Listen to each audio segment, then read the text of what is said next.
চরম আর্থিক সংকটে ভাটপাড়া শহীদ রঞ্জনের পরিবার। ঝন্টু শেখের স্ত্রীর মতো চাকরির প্রার্থনা করছেন স্ত্রী কৌশল্যাও। 2023 সালে 6 জুন ভাটপাড়া সুগিয়াপাড়ার ওয়ার্ড নাম্বার 14 বিএল নাম্বার 22-এর বাসিন্দা রঞ্জিত যাদব মণিপুরে জঙ্গিদের গুলিতে শহীদ হয়েছিলেন। এরপর থেকে চরম আর্থিক সংকটের দিন কাটছে তাদের। 7 জনের সংসার রঞ্জিত যাদবের পরিবারে, তার মধ্যে এক প্রতিবন্ধী বোন আছে রঞ্জিতের। শহীদ বিএসএফ জওয়ান রঞ্জিত যাদবের অবসর ভাতাই একমাত্র সম্বল গোটা যাদব পরিবারের। যে কটা টাকা পান তা দিয়ে অতি কষ্টে দিন গুজরান করতে হচ্ছে এই শহীদ পরিবারের। তবে শহীদ রঞ্জিতের স্ত্রী কৌশল্যা যাদব এবং মা ভারতী যাদবের একটাই দাবি, মুখ্যমন্ত্রী মমতা বন্দ্যোপাধ্যায় যেমন ঝন্টু আলী শেখের স্ত্রীকে চাকরি দিয়েছে, সেরকমই যদি তাকে একটা চাকরি দেয় তাহলে পরিবারটা হয়তো বেঁচে যায়। গতকাল জেলা শাসকের কাছে গিয়েছিলেন, কিন্তু মিটিংয়ে ব্যস্ত থাকায় আর সাক্ষাৎ হয়নি।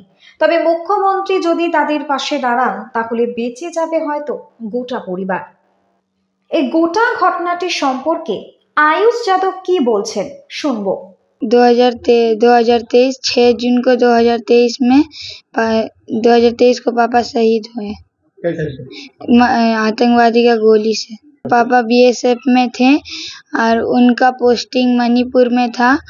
वो ऊपर चढ़ रहे थे, उधर से आतंकवादी लोग ने देखकर गोली मार दिया।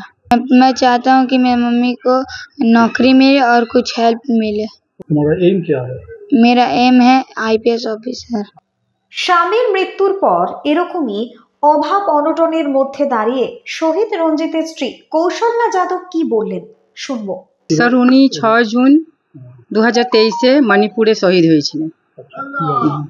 ওনারা আতঙ্কবাদী গুলি করে দিয়েছিল, কিন্তু এখনো পর্যন্ত স্যার রাজ্য সরকার আমাদের কোনো হেল্প করেনি। এইখানে আমি চাই কি আমাদের যেমনি ঝন্টু শেখের হেল্প করলেন মমতা ব্যানার্জি, সেমনি আমিও চাই দিদি আমাদেরও হেল্প করেন।